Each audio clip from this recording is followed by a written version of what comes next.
Boa tarde, Edgar. Agora sim, boa tarde, tudo bem? Oh, até que enfim. Boa tarde, Edgar. Boa semana para você, Muito nosso obrigado para você grande também. chefe. Boa tarde, João Vitor. Tudo bem? Boa tarde, Alex. Tudo bem e Boa você? tarde. Bacana. E O olha só. Alex, Oi. a gente sabe que o leão ele não mia, ele ruge, né? Então ele tá batendo na porta de todo mundo aí para pagar o imposto de renda. Fala para E nós aí não sobre é essa só o matéria meu aí. signo, tá? É o leão mesmo, é a Receita É a Federal. Receita E hoje, Federal. gentilmente, nos atendeu o Delber César Leite, que é contador há mais de 30 anos. Ele é diretor executivo da maior rede de contabilidade do Brasil, com mais de 230 unidades, isso mesmo, espalhadas por todo o Brasil. Além disso, ele tem escritório de contabilidade que é especialista em empresas ligadas ao setor de saúde, é prestador de serviço para supermercados e postos de combustível e comércio em geral. Atualmente, ele é o diretor da Federação dos Contabilistas de Minas Gerais e foi presidente do Sindicato dos Contadores de Passos e também da região, além de conselheiro do Conselho Regional. Ou seja, nós estamos diante de uma das pessoas que mais entendem de imposto de renda e de contabilidade, que é o nosso grande Delber Leite. Delber, obrigado por nos atender, seja muito bem-vindo ao Jornal do Meio-Dia, prazer falar com você. Boa tarde a todos, é uma alegria aí falar com vocês. Alex, muito obrigado pelo convite e demais ouvintes aí da TV Mundana. E para começar, Odel, até parece que é praxe, em todos os jornais a gente vê fazendo a mesma pergunta, mas é uma pergunta que a gente tem que fazer. Tem novidades para a declaração de imposto de renda para esse ano de 2023? Sabendo que desde 15 de março, né, que as pessoas já podem procurar os seus contadores e o prazo se encerra agora no final do mês, dia 31. Quais são as novidades para 2023? Além da mudança de data, né, todo mundo tinha em mente que a data era 30 de abril, mas esse ano foi prorrogada para 31 de maio, e creio que os próximos anos também será estendido esse prazo, deverá ficar nessa definição aí de 31 de maio, porque aumentou muito o número de declarações, né, de pessoas que têm que fazer declarações. Então, isso aí foi um dos motivos da extensão da data, né, de 30 de abril para 31 de maio. Né? As novidades aqui do imposto de renda em geral, né, ela é a questão de quem está obrigatório, né? O primeiro passo é esse aí. Para quem recebe rendimentos tributáveis acima de 28.559,70, isso rendimentos tributáveis são quais? Aqueles de salários, aqueles se uma pessoa tem uma casa de aluguel, ela recebe o aluguel, né? Ou teve ganhos de capitais. Então, acima desse valor, ele é obrigatório. E quem teve rendimento isento acima de 40 mil reais. Quem teve abaixo desse valor, ele não precisa fazer declaração. Né? Então, o que são os rendimentos dos 40 mil? Quem é aposentado e tem uma doença, né? Então toda a renda dele ele é isento de imposto. Ou então aqueles aposentados que têm um rendimento, né? Ou seja, que a idade dele seja acima de 65 anos, mas aí a renda ela é um pouquinho menor, é 22.500 e uns quebradinhos, aí ele está isento de imposto. Então, nesse caso, quem está obrigado são esses dois casos, o tributário acima de 28 e o rendimento isento acima de 40 mil. E também quem tem um rendimento, né, de ganho de capital. Eu vendi algum bem. É o seguinte, isso está acontecendo muito esse ano. Eu vou dar um exemplo de veículos. Veículos teve um aumento aí uma valorização no mercado, né? Então, um exemplo, quem comprou um veículo por 50 mil reais e vendeu ele por 60 mil, ou seja, teve um ganho de 10 mil reais, tem que pagar esse imposto. Então, e esse imposto é até interessante, Alex, sua pergunta é muito pertinente agora nesse momento, porque muitas das vezes a gente recebe os documentos do cliente para poder fazer o imposto de renda, e aí a gente vai falar para ele, você teve um ganho no veículo e agora você tem que pagar o imposto. E esse imposto, ele é devido 30 dias após a venda, e não na época do imposto de renda. Então, ou seja, naquele exemplo que eu dei, 50 mil reais eu comprei, vendi por 60, eu tive um ganho de 10 mil reais. 10 mil então, reais. de 15% sobre esses R$10.000, ou seja, R$1.500. Eu teria E o que é interessante, o que você está falando aí é tão interessante que às vezes algumas pessoas ela tem aquela mania, né? Que eu acho que isso é até uma prática no Brasil, de mudar o valor do veículo na hora do recibo. Então tem que ficar atento a isso também, né?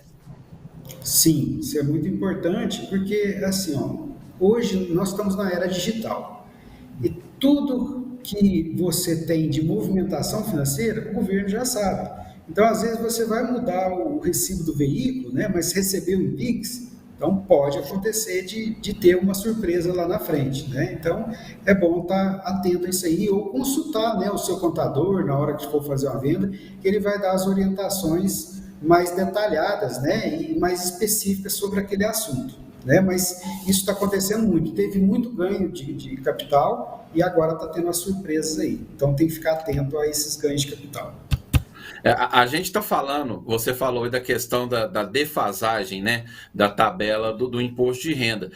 E até foi discurso de campanha eleitoral no ano passado. Praticamente todos os candidatos, os principais candidatos, falaram que quem ganhasse só quem ganhasse acima de 2.000 que iria fazer a declaração de imposto de renda. Mas, na verdade, é um ledo engano, né? Porque a gente teve uma defasagem de aproximadamente aí mais de 130% desde 2015, que não tem um reajuste da tabela.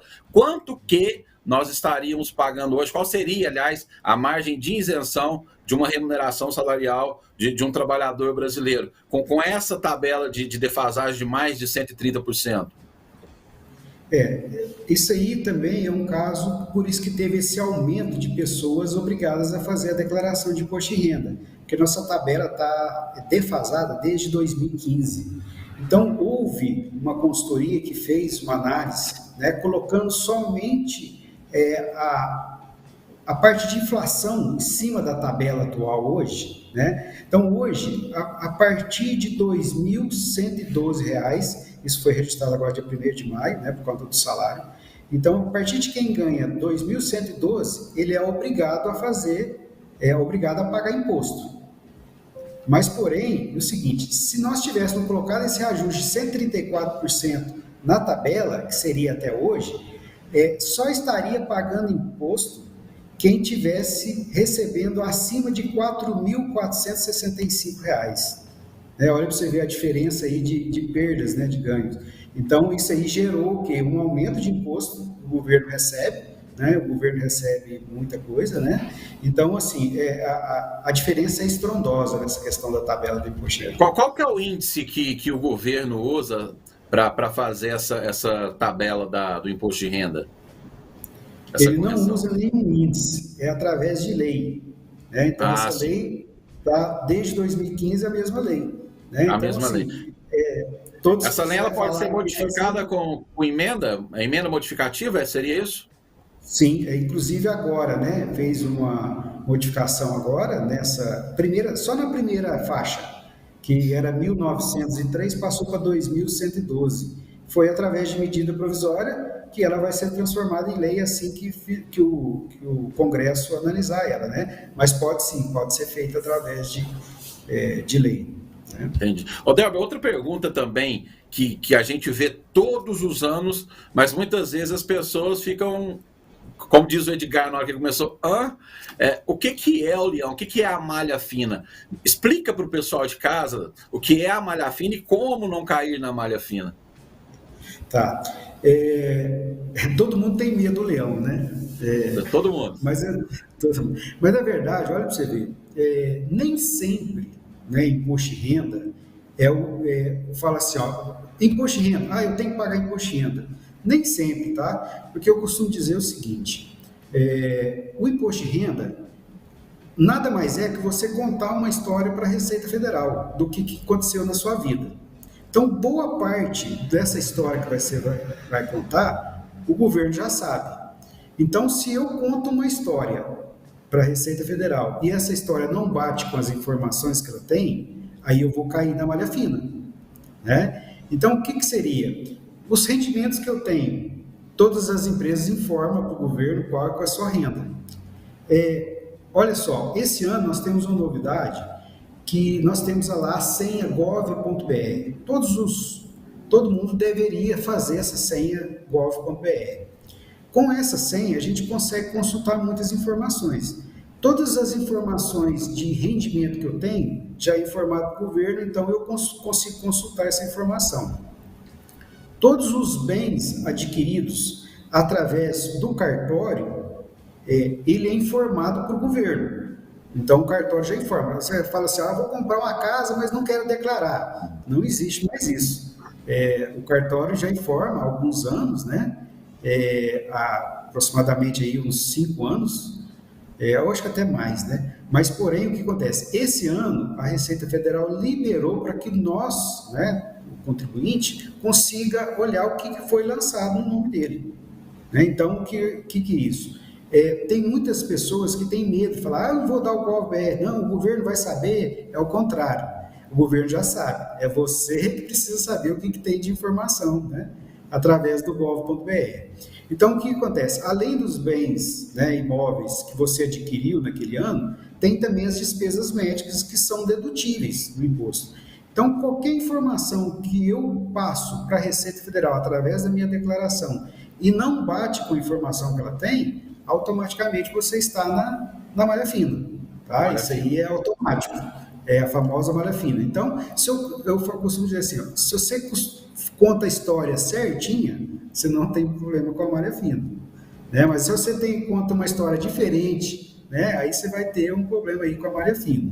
Tá? Então, o segredo é ser honesto, né? Verdade. Isso aí não tem como escapar das informações. Né? Então, assim, existe a possibilidade de cada um fazer seu imposto de renda, né? Cada um pode baixar o programa. Para a Receita Federal, Delber, se o cara mentir para a Receita Federal na declaração de imposto de renda, ele cair na malha fina, ele paga multa? Sim, existe. O que acontece? Vou dar alguns exemplos. Eu lancei um valor de despesas médicas para diminuir o meu imposto, mas, porém, essa informação não existe lá na Receita. A Receita vai te avisar antes, tem uma divergência aqui, corrige o valor. Né? Se tiver a informação, se faz a correção, aí o que vai acontecer? Automaticamente o meu imposto vai dar maior. E aí eu tenho que pagar o imposto.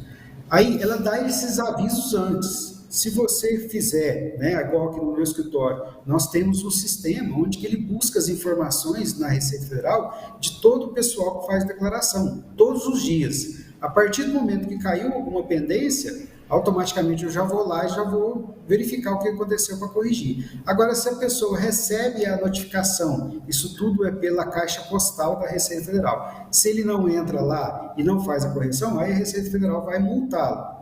Aí, além do imposto, mais a multa por ele não ter feito a correção necessária. Ô Delber, muito obrigado pela sua participação. Antes da gente se despedir, eu gostaria que você deixasse aí algum site, algum telefone para as pessoas tirarem mais dúvidas, tá? E eu gostaria de perguntar para o Edgar, para o João Vitor, se eles querem fazer alguma pergunta para o Delber. Edgar, tá aí por aí, Edgar? Não, só agradecer a disponibilidade dele de trazer essas informações para nós. Muito obrigado, Delber. Eu que agradeço. João Vitor? Não, muito obrigado. Só para matar a curiosidade do povo, tudo começou com uma campanha publicitária que se tornou um sucesso no país nos anos 80. A ideia era mostrar que o imposto de renda podia ser domado, mas que, se alguém resolvesse desafiar o fisco, poderia correr o risco de ter problemas. A primeira peça publicitária com a imagem do leão foi vinculada no início de 1980. Delber, obrigado, viu? Suas considerações finais. E o ano que vem a gente fala mais sobre imposto de renda, mas durante o ano podemos falar sobre outros assuntos com certeza. Um abraço. Obrigado, pessoal. Agradeço aí o convite, né? O nosso site é www.ntwpassos.com.br, né? Qualquer pessoa pode entrar em contato com a gente. E minhas redes sociais é @delberleite, tá? Mas só uma informação aqui tão precisa, que é o seguinte, eu acabei de lembrar aqui. Nem sempre... o pessoal fica com medo do imposto de renda, nem sempre é quem paga, tá? Tem dados tirados hoje da Receita Federal que em 20 milhões de declarações já transmitidas agora, 72% dessas declarações têm dinheiro a restituir, tá certo? Bacana. Então nem sempre é só pagamento, tá? Um grande abraço a todos aí. Delber, já que você falou de pagar, Já que você falou que te pagar, e eu sei que você gosta muito de 4x4, o Edgar falou que quando você estiver na Canaça, na região de Piuí, a pousada é por conta do Edgar, tá? Opa, agradeço aí. Tá Para nós aqui nós temos aqui o privilégio, né, de ter essas maravilhas aqui da canastra, né? Mas muito Com obrigado. certeza. Um abraço. Edgar, João Vitor, com vocês, eu vou ficando por aqui.